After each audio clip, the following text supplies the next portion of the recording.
All right, you guys, Dayman Max 6. We are back at the Dragon's Lair for my very first Muscle Beach TV and review in this great new gym. For the very first time on JayTV, officially, Neil Hill, Yoda.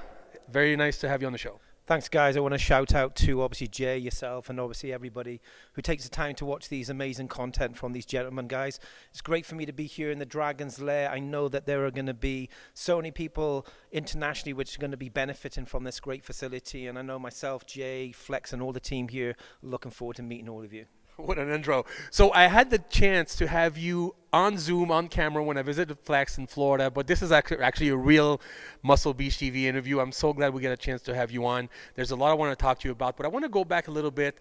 Obviously, I want to talk about Flex and all those great champions you're helping, but I want to go back a little bit about your career in bodybuilding, because you used to be a very good competitive bodybuilder. I've seen pictures. I hope I get to have some so we can drop them in the video, but tell me a little bit how you got involved in the game and how long ago was that? I kind of got involved with the industry by chance, to be honest with you. I grew up with one of my very close friends who was extremely muscular. Now, I come from a very sporting background, so I excelled in a lot of different sports. Would I say that my family was necessarily sporty? No, but me as an individual, I was a very sporty individual, and I was very fortunate to do well in the sports that I applied myself with.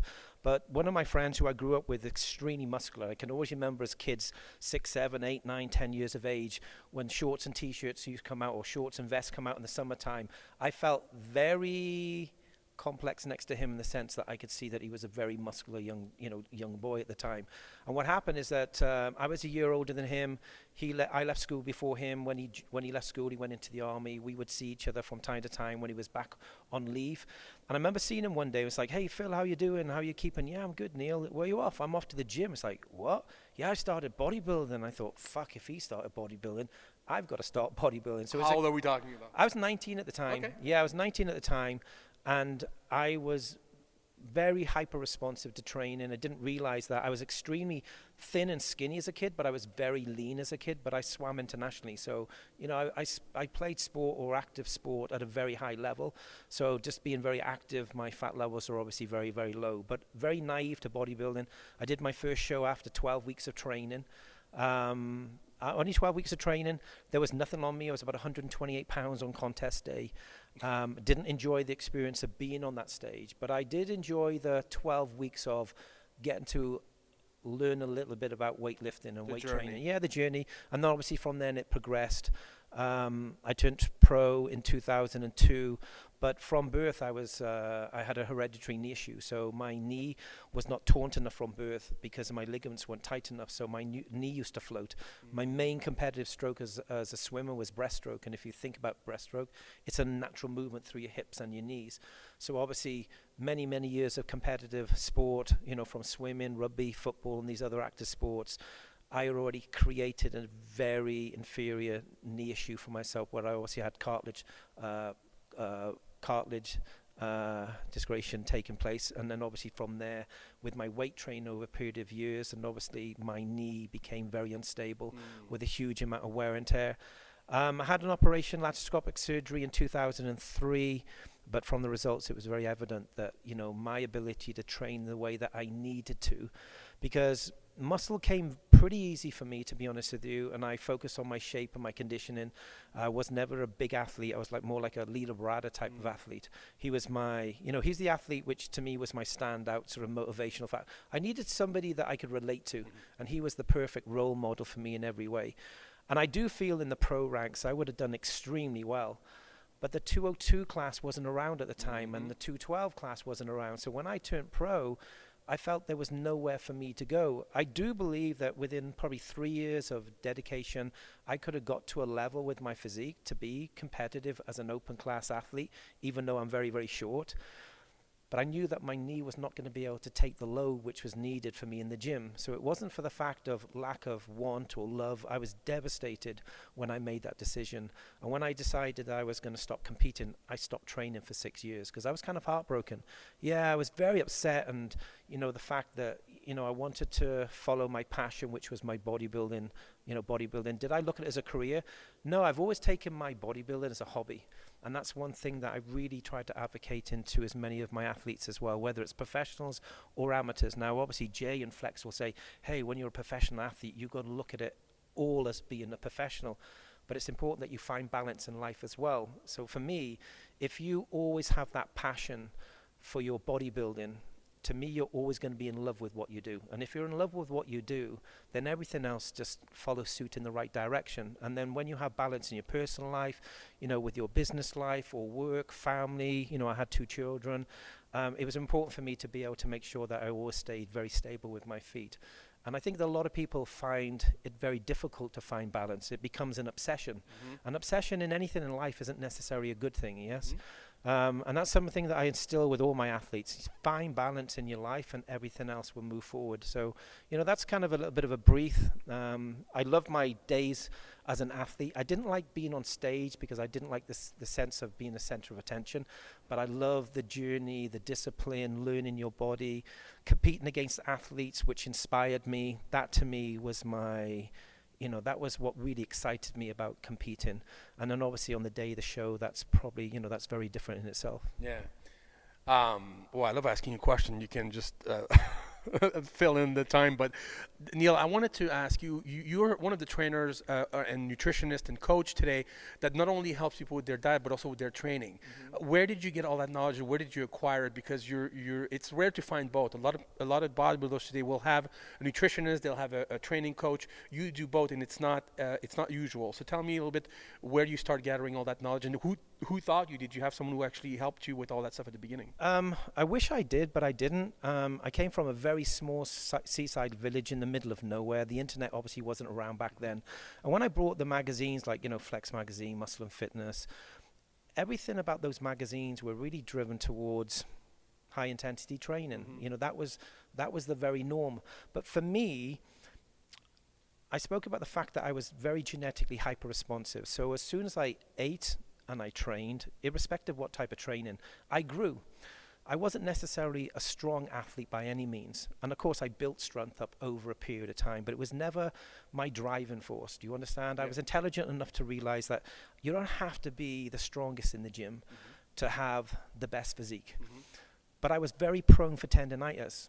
I was very prone for tendinitis. So as I started to develop and I become stronger, obviously I challenged myself, whether that's low reps or high reps, but it tended to be low rep training, like a Dorian Yates, Mike Mentzer style training. I was picking up tendinitis constantly. And I was spending more time nurturing an injury and not training that muscle group, as opposed to being able to train that muscle group in the gym.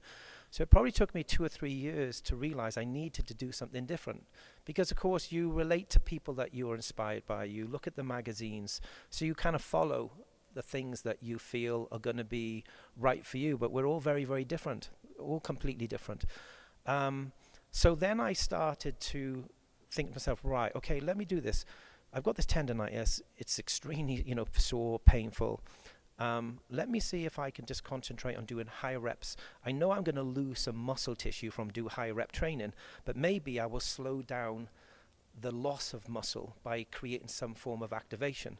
And what I noticed was instead of losing muscle, I actually created new muscle by high rep training. So what did I do then? As soon as that injury obviously got better, I'd go back to training heavy, maybe 2-3 months later, bang, tendinitis again.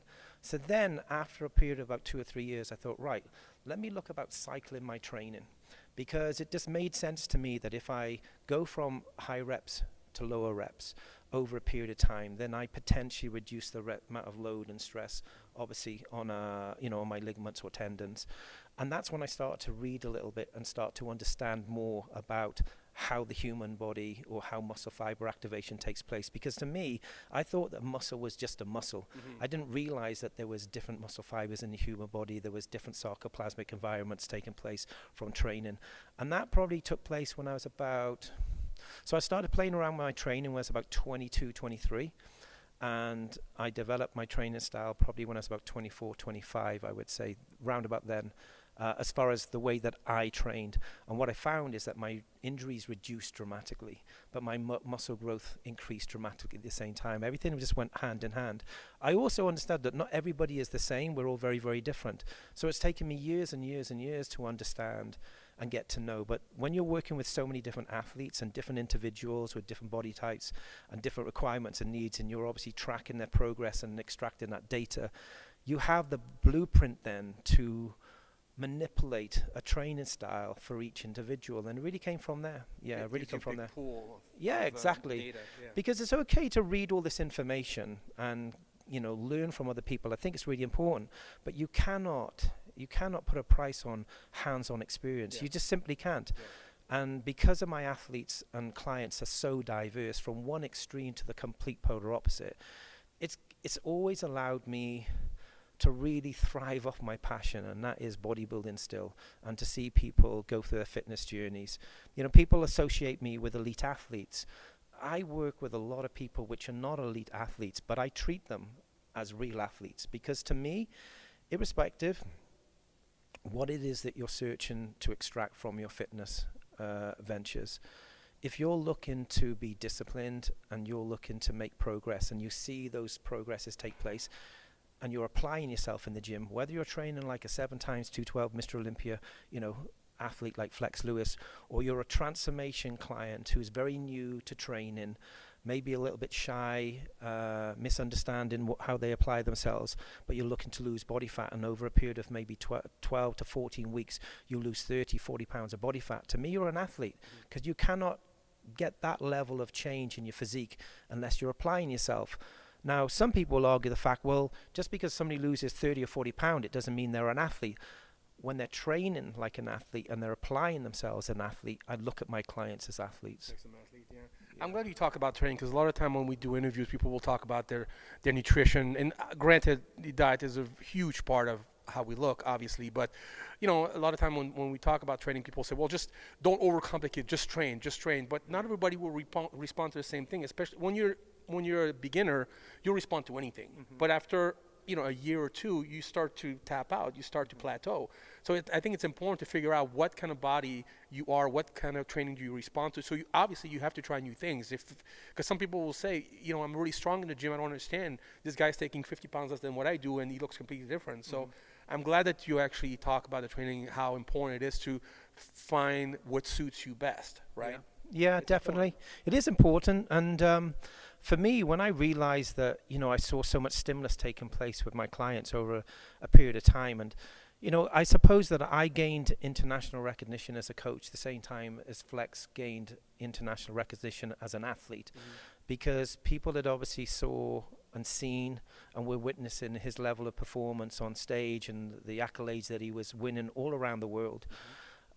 Everything kind of went hand in hand with that. But when I designed Flex's training program, I designed it for himself. And then if you look back at literature and information in the past, nobody was talking about high volume training as far as building muscle tissue.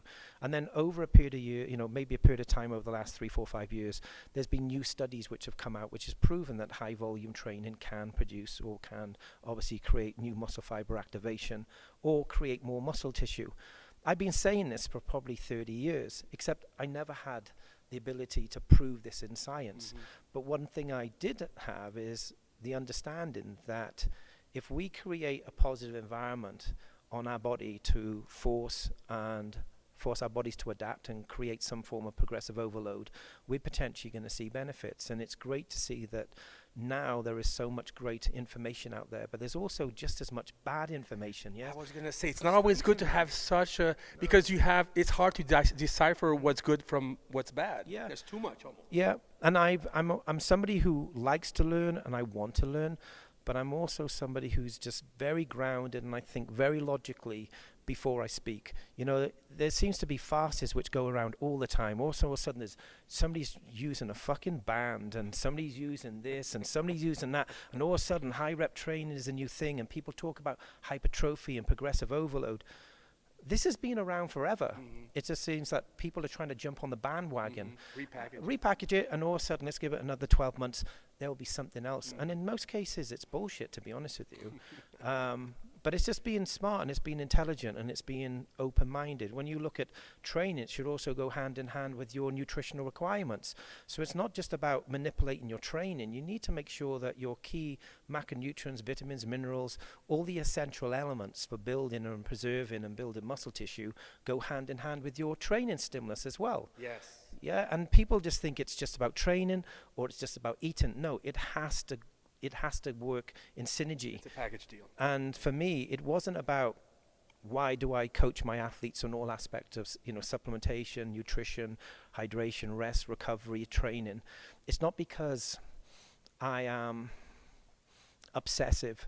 To me, it makes sense that everything that you or a coach, if you're going to optimize performances, you either have to have a coach which is confident and has the ability to manipulate all of those areas, or your coaches that you're using for your training and nutrition, they are working hand in hand.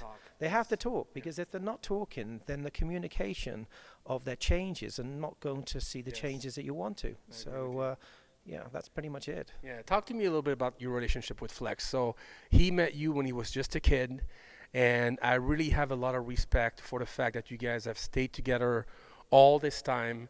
You've actually followed him in Florida. You're following him in Vegas. You're always, no matter where he goes, you're always going to be close to him in some capacity. And I really appreciate the fact that you guys have both stayed loyal to each other. Talk to me about that relationship. Why is it so special? We started working together 18 years ago. And from the moment I saw him, I had goose pimples. I remember my hair standing up. I've been in the industry for quite a while, maybe like 12 years or so, maybe 12, 14 years. Before you met him? Before I met him, obviously I turned pro the year before as well that I met him. And I'd seen a lot of great physiques, throughout the UK. I'd been to pro shows, but I'd never seen anybody with that little bit of magic at such a young age. And I can remember seeing him thinking, this kid has it. This kid has the ability to step on stage at the Mr. Olympia and potentially really challenge for that Olympia spot at some point. Not in the near future. This is way into the future. But also remember, you're only extracting that thought from what you see in that moment. I don't know anything about what he's done in the past and what he's doing and how his body's progressed. So we started working together from that first show that he competed in back in 2003, and it was a show that I competed in the year before and turned pro in. Everything about what he was doing at the time was very catabolic. He was over dieting, overtraining, and of course, the seed and our relationship really started from there. And I suppose I would also say that I also felt very responsible for him, because at that age, you're like a sponge. You're listening, you're taking all this information, and a lot of the information isn't necessarily the right information. And he was around a lot of talent. There was a lot of talent in Wales back then, and there still is in the bodybuilding community. But I feel that there was just something about myself and Flex which just clicked. And obviously, we built an extremely personal relationship. And in some ways, that's a good thing. And in some ways, it's a bad thing, because there's got to be a divide between your personal relationship and a business relationship. But I never looked at Flex as a business for me. I never looked at this as a business thing. It was like, I never give my athletes false dreams. If I believe that something is possible, I'll give them the confidence that I believe this is possible. Not everything is possible. Everybody has a dream of being Mr. Olympia, and the truth is there's only one Mr. Olympia every year. And how many people out there are new to the industry and are striving for those things? But there's nothing that he hasn't achieved that I felt that he could achieve. There's been times when maybe he wanted to run and I felt that we need to walk. But we've always communicated, and that's something which is very, very important. Our relationship is very special. I didn't move to Florida to be with Flex. I didn't move here or be here. I'm just going to explain. To be here, for Flex. We communicated, and we felt that it would be great for us. Now, this facility is Flex's facility. It's not mine. But I'm here because I feel it gives me the opportunity to broaden myself in the industry, but also be here very hands-on with what I need to do with Flex at the same time. And I feel that, you know, what we have in the industry, I don't think it's ever been there before, and I don't think it'll ever be repeated, because loyalty is about wanting the best for each other. It's not about riding off somebody else's success. You know, people see a 7-time Mr. Olympia, and I do believe that he is going to win that open class Mr. Olympia. It was very disappointing for us as a team last year to make the decision to step away, but it was the right decision. And he's not going to step on stage until it's the right time to step on stage. Anyone who wants him to step on stage before he's ready doesn't have his best interest at heart, and that's not going to happen. So for me, it's just that we've always wanted the best for each other. And I think that when you have that mutual respect and that love, and you look at the bigger picture, I spoke about balance. It's important, yes. And I think that we've balanced our relationship very, very well. There's 2 caps with me. There's coach cap and there's Neil cap, you know, or friend cap. You know, friend is great, but when it comes contest time, it's all about coaching. And Flex understands the difference between the two. He's very, very professional with that. I feel that we're very, very lucky and blessed, but I also feel that we've worked really hard in the industry to get to where we are, but also to maintain an amazing, you know, level of respect and love in our relationship as well. And if I felt that Flex's career would be better coaching with another athlete, I would encourage him to go that way, because to me it's about wanting the best for each other. But we communicate and we believe in the process, and that's something which is very, very important. You know, you can jump from coach to coach. It's funny, in the last couple of weeks I've seen a number of athletes working with other coaches. I'm thinking, that's the 7th coach this guy has had in the last can't keep track. 6 years. And it's like, and I don't understand it, because I'm thinking, I do understand that you want to learn, but if you have to go through 7 different coaches, and maybe only 6 months ago it's like, you know, I'm so loyal to my coach, and my coach is this, and then all of a sudden you're with another coach, and then 6 months later you're with another coach. I'm not saying it's disrespectful. I just don't understand the mindset. Working with a new athlete doesn't happen overnight. I was going to ask you that exactly. How long do you think, as a coach, how long do you think it takes for you or for any coach to actually learn a body's athlete? You know, mistakes happen, and sometimes it takes you a few times to figure it out. Yep. What would you say the timeline I think is? communication is a big part of it as well, remember. It depends on how close you are as far as your communication.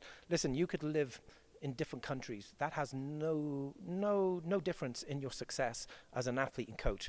It's communication with making sure you're responding through your messages or email, or pictures, it could be pictures or FaceTime or whatever. That to me is the most important thing. No coach in the industry gets their athletes 100% in every show. It's never happened, and it never will happen. It's impossible.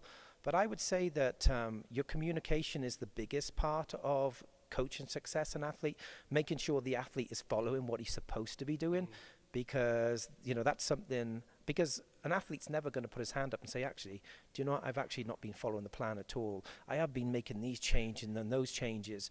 So, you know, a lot of the time the coach will be finger pointed at, but there are also times the coach is not doing his part. But I would say you've got to allow your coach at least 12 months, 18 months to get to know your body. Okay. And I don't feel that he can learn your body in just one show from that.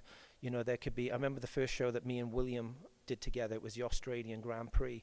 And William looked crazy in that show. William looked absolutely phenomenal. You know, he went from being a really good bodybuilder to being a phenomenal bodybuilder literally overnight.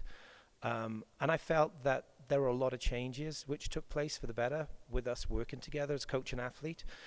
But I learned a lot from that one show with William as well. So even though I felt that William was very close to 100% conditioned, there were small changes which were made then when he competed, which I felt that he was even better at. Yeah. Yes. And that's just like, you know, that's just one athlete in itself. You know, I worked with Brandon Hendrickson for last year's Mr. Olympia, like 10 or 12 days before the show, and it was it was a lot of responsibility. I was like, wow. You know, Brandon, I wouldn't normally do this. It's a lot of responsibility. And was he looking good? Yeah, but he was far from stage ready. I'm not saying that he was holding this huge amount of body fat. He's probably holding maybe 3-4 pounds of body fat. It was just like there was a lot of manipulation to take place as far as water manipulation. And there were a lot of things that I did with Brandon that he's never done before. He was like, sure, coach, are you sure? I've never done this. But it's like, Brandon, just trust the process. and the result showed for itself. And my point is that that's what I'm saying. Sometimes a change is really good, yes, but sometimes it's not, and sometimes it takes a little bit more time to figure out somebody's body. But you have to allow that coach the time and the attention. You as an athlete need to give your responsibility to following the plan. Communication, it's everything, you know. It's a big part of everything. Yeah, the trust. Yeah, trust and respect. Yeah, if you don't have respect and trust, then I would say you're going to fall short. Yeah. Wow, I could talk to you for an hour. You have to go train with Flex right now. But I want to say I'm so glad that you are in Las Vegas. I'm so glad I'm going to get to see you more often, because we never really get a chance to talk much, you know, hear shows in there. But I always respected your knowledge and what you've done with Flex and William and all these great champions. And it's nice to actually be able to see you train with these guys here in person. And you train with those guys. It's not just you telling them what to do. I see you're hitting it hard too. Yeah, I'm looking forward to getting back into my training. It's been a bit of a roller coaster year, I think, for everybody. You know, COVID and everything else. And I think there's still a lot of challenges out there for you guys and girls. But just staying positive. Obviously, keep checking out, obviously, these awesome videos and that yourself and Jay are doing. I appreciate, obviously, your time. Looking forward to, obviously, seeing you and grab some workouts together as well. Yes? That'd be awesome. Yeah, we'll do a great video where we'll have a workout together. We'll get somebody film this shit, and then that'll be a twist to another twist. Yes. Neil, thank you so much for being on Muscle Beach TV on JayTV, and we will speak again in the future very soon, I'm sure. Okay, thanks, guys. Take it easy. All right, Dave Man Max 6 for JayTV, and we're out.